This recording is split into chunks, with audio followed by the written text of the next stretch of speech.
la deuxième fois était la bonne pour les Cowboys fringants. Dès son entrée sur la scène des Plaines d'Abraham, le chanteur Carl Tremblay a été accueilli par une puissante vague d'amour. Je m'accroche les pieds ici-bas. Le groupe a entamé le spectacle avec Ici-bas, une chanson sur l'éphémérité de la vie qui parle d'espoir dans les jours de noirceur. Sur les plaines remplies à craquer, l'émotion était déjà à son comble. Êtes-vous prêts? Visiblement affaibli par la maladie, Carl Tremblay a puisé dans ses réserves d'énergie pour faire chanter le public. La fatigue s'est quand même fait sentir après quelques chansons. Il a dû s'asseoir pour reprendre son souffle. Le bonhomme commence à être magané un peu, mais c'est pas grave, on va passer à travers.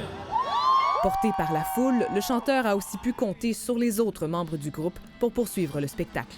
C'était pas juste un bon show, c'était un moment. Pour le directeur de la programmation du festival d'été, il fallait offrir ce moment aux cow-boys et à leurs admirateurs. Prolonger l'événement était nécessaire selon lui. Ils essaient d'affronter toute cette adversité-là avec l'amour du public, avec leur amour de la chanson. Je pense que Carl, chanter, c'est la chose la plus importante en ce moment pour lui. Le courage du chanteur en a ému plusieurs.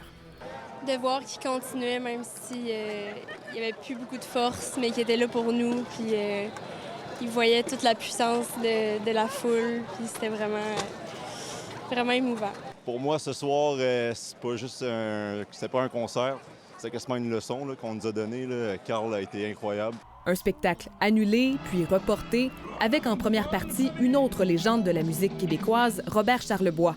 Pour Louis Bellavance, les ingrédients étaient réunis afin de créer un moment unique, voire historique. Le temps va nous dire quelle place ça va prendre, mais j'ai l'impression que ça fait partie du patrimoine culturel du Québec maintenant. Ici Camille Carpentier, Radio-Canada, Québec.